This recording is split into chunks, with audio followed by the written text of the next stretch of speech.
ಅವರನ್ನು ಬೀಟ್ ಮಾಡುವಂಥ ಶಕ್ತಿ ಎಡಗಾಲ ಬಲಿಷ್ಠ ಮೆಸ್ಸಿ ಅವ್ರ ಮುಂದದ. ಅದೇ ಕಾಲಕ್ಕೆ ಇಲ್ಲಿ ನೋಡ್ರಿ, ಈ ನಡೆದಂಥ ಮ್ಯಾಚ್ಗಳಲ್ಲೇ 7 ಗೋಲ್ಗಳನ್ನು ಬಿಟ್ಕೊಂಡದ ಅರ್ಜೆಂಟೀನಾ. ಅಂದ್ರೆ ಸ್ಪೇನ್ಗಿಂತಲೂ ವೀಕ್ ಆ ಡಿಫೆನ್ಸ್ ಒಳಗೆ ಅನ್ನೋದು ಇದು ತೋರಿಸ್ಕೊಡ್ತದೆ. ಅದಕ್ಕೆ ಇಲ್ಲೇ ಲಮಿನ್ ಯಮಾಲ್ ಅವರ ಆಟ ಭಾಳ ಪ್ರಮುಖವಾಗಿ ನಡೆಯುವಂಥದ್ದು. ಇಲ್ಲಿ ಇನ್ನೂ ಒಂದು ಪ್ರಮುಖವಾಗಿ ಹೇಳುವಂಥದ್ದು, ಯಮಾಲ್ ಜೊತೆಗೆ ಇನ್ನೊಬ್ಬರು ಫಾರ್ವರ್ಡ್ ಆಟಗಾರರು ಸ್ಪೇನ್ದಲ್ಲೇ ಮಿಕೆಲ್ ಓರೆಜ್ ಬಾಲ್ ಫಾರ್ವರ್ಡ್ದಾಗ ಮಾಡುವಂಥವ್ರು 5 ಗೋಲನ್ನು ಹೊಡೆದಿದ್ದಾರೆ.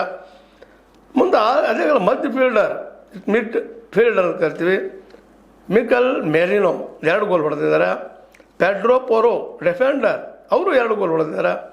ಲಮಿನ್ ಯಮಾಲ್ ಫಾರ್ವರ್ಡ್ 1 ಗೋಲ್ ಹೊಡೆದಿದ್ದಾರೆ. ಆದರೆ ಪಾಸ್ ಕೊಡುವಲ್ಲ, ದಾಡಿಸುವಲ್ಲ, ಒಂದು ತ್ಯಾಗದ ಆಟವನ್ನು ಆಡುವಲ್ಲ ಅವರು ದೊಡ್ಡ ಹೆಸರನ್ನು ಮಾಡಿದ್ದಾರೆ. ಇವತ್ತು ಇಡೀ ಜಗತ್ತು ನೋಡ್ತಾ ಇರೋದು ಈ ಯಮಾಲರ ಕಮಾಲ್ ಏನಾಗ್ಬೋದು ಅಂತ. ಇನ್ನು ಅದೇ ಕಾಲಕ್ಕೆ ಅರ್ಜೆಂಟೀನಾದಲ್ಲೇ ಈಗಾಗಲೇ ಮೆಸ್ಸಿ ವಿಶೇಷವಾಗಿ ಈ ಪಂದ್ಯದಲ್ಲಿ ಏನಪ್ಪ ಅಂತಂದರೆ ಮೆಸ್ಸಿ ಅವರು 19, ಮೆಸ್ಸಿ ಮೀನ್ಸ್ ಅರ್ಜೆಂಟೀನಾ 19 ಗೋಲುಗಳನ್ನು ಹೊಡೆದವು. ಆದರೆ ಈ ನಮ್ಮ ಸ್ಪೇನ್ ಕೇವಲ 13 ಗೋಲನ್ನು ಹೊಡೆದವು, 13 ಗೋಲನ್ನು.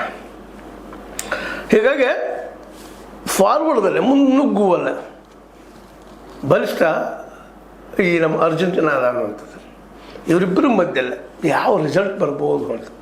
ಯಾಕಂದರೆ ಸ್ಪೇನ್ ಇಲ್ಲಿವರೆಗೆ 2010ರಲ್ಲಿ ಮಾತ್ರ ವಿಶ್ವಕಪ್ ಗೆದ್ದದ, 2010ರಲ್ಲಿ. ಆದರೆ ಇಲ್ಲಿವರೆಗೆ ಏನಪ್ಪ ಅಂತಂದ್ರೆ ವಿಶ್ವಕಪ್ ಗೆದ್ದಿದ್ದು ಅರ್ಜೆಂಟೀನಾ 3 ಸಲ. ಒಂದು 1978ರಲ್ಲೇ ವಿಶೇಷವಾಗಿ ಡಿಯೇಗೋ ಮಾರಡೋನಾ ಇದ್ದರು, ಅದ್ಭುತ ಆಟಗಾರರು. ಅವರು